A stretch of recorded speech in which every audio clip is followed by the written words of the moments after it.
কেৱল আপোনালোকে দেখিব পাব 2-3 বিঘা মাটিত তামোলৰ পুলি। এইটো 8-9 মাহ হৈছেহে পুলি এইটো। হয়, এইটো 8-9 মাত্ৰ 8-9 মাহ হৈছে। এইটো পুলি আমি এতিয়া উলিয়াকলে চাপ্লাই দিব পৰা হৈয়ে গ'ল। মানে কি হ'ল, বিশেষকৈ সৰুতে ৰুলে মানে পুলিটো মৰা সম্ভাৱনা একেবাৰে নাথাকে। যিটো পুলি ডাঙৰত ৰুলে কিনে বতাহে হিলাই কিনে মাৰি দিয়া, এটা তামোল ঠুঙাত দিয়া আৰু মাটিত দিয়া এই দুটা বহুত পাৰ্থক্য। এতিয়া আপোনালোকে চাওক, এইটো গুৰিটো কিমান তাজা হয় বা কিমান শকত হয়। এইটো পুলি মৰা সম্ভাৱনা একেবাৰে নাথাকে। তাৰমানে এতিয়া যিকেইটা ঠুঙাত দিয়ে সেইটো পুলি লেংলেঙীয়া হৈ যায়, এনেই ওখ হৈ যায়। সেইটো মৰা সম্ভাৱনা থাকে বা চাপকতে নালাগে। আমাৰ এইখিনি তামোল বিশেষকৈ একদম বহুত চাপকতে লাগে, মানটো মাথা সমনীয়াতে লাগেই। এতিয়া এইফালে ছাইডত যিখিনি আছে সেইখিনি লাগিবলৈ হৈ গৈছে, 3 বছৰমান হৈছেহে ৰোৱা। এতিয়া এনেকুৱা এটা তামোলৰ পৰা আপুনি ইনকম কৰি আছে 25 টকাৰ পৰা 30 টকা। 30 টকাৰ ভিতৰত। যদি আপোনালোকে ভিডিঅ'টো চাই আছে, যুৱ প্ৰজন্মৰ কাৰণে আদৰ্শ হ'ব, আপোনালোকে শ্বেয়াৰ এটা কৰি দিব। এটা তামোলত কেনেকৈ আচলতে 20 টকাৰ পৰা 25 টকা ইনকম কৰি আছে, আজি এই কৃষকজনৰ ওচৰত আহিছোঁ আপোনালোকক জনাবৰ কাৰণে। আপোনাৰ পৰিচয়টো? মোৰ হিতেশ্বৰ মৰাণ, ঘৰ হৈছে দিয়াক কাকপথাৰ, শিমলুগুৰিত। মুঠতে 200-250 পোন প্ৰতি বছৰে পচোৱা হয়।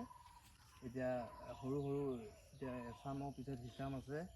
এই তামোলটো কিদৰে পালেং দিয়ে অকণমান জনাই দিবচোন। তামোলটো এতিয়া আমি যিহেতু একদম পূৰা ধুনীয়াকৈ পুৰত যিটো হ'ব, পুৰত হোৱাৰ পাছত তামোলখিনি পাৰি কিনে যিটো ভাল বাছনি তামোলটো লৈ কিনে আমি একদম ভাল ঠাণ্ডা জেগাত থৈ কিনে ধুনীয়াকৈ থৈ কিনে তাত তামোলত শুকুওৱা বা খেৰ দি কিনে ধুনীয়াকৈ যেতিয়া ডেটো জগিব, তেতিয়া আমি ৰছী দ্বাৰাই পোনকৈ লাইনকৈ কৰি কিনে দাহে বা ফাঙে খেপ কৰি ধুনীয়াকৈ 6 ইঞ্চি বা 7 ইঞ্চি দূৰে ৰোৱা হয়। এই বিশেষকৈ এই ধৰা এতিয়া 5 বছৰ হৈছে। খালি মই এটা নিজেই তাৰমানে মাথা অলপ খেলাই কিনে চিন্তা এটা চৰ্চা কৰি কিনে মই তামোল লগাই চাইছিলোঁ। তাৰমানে 1-1.5 বিঘামান মাটি এটাত তিনিটা পুলিকে একে ওচৰাচিকে ডিচেঞ্চটো কৰি কিনে লগাইছিলোঁ। খালি সিমান ভাল নহ'ল বুলি কওঁতেই আজি 5 বছৰমানত দবিয়াইছে বাৰু। খালি এটাকে ৰুলে মানে বেছি ভাল হয়, সেইটো কাৰণে মই নিজে এতিয়া এই গম পাইছোঁ। তাৰমানে ৰুই কিনে খালি 1 বিঘাত 3 বিঘা হ'ব নেকি, সেইটো হিচাপত মই ৰোৱা হৈছিলহে। বিশেষকৈ সিমান ভাল নহয় নেকি বুলি মই অনুমান কৰিছোঁ। তাৰমানে এতিয়া আটাইতকৈ চমু পদ্ধতি বা লাভজনক হওঁ বুলি ক'লে মানে আমি এটা পুলিত 20-25 টকাকৈ হ'লেও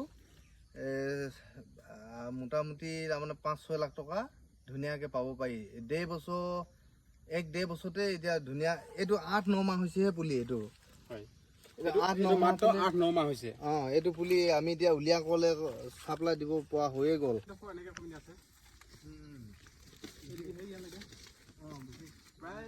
প্ৰায় ধৰি লওক 2 বিঘামান মাটিত আপুনি মানে এনেকৈ তামোলৰ পুলি পালেং দিছে। মুঠতে 3 বিঘামান হয়। অলপ চলপ খালি গেপিং আছে মাজতে, এইটো অসুবিধাৰ কাৰণে ৰোৱা নহ'ল। মুঠতে মোটামুটি 3 বিঘামানত দি থোৱা আছে।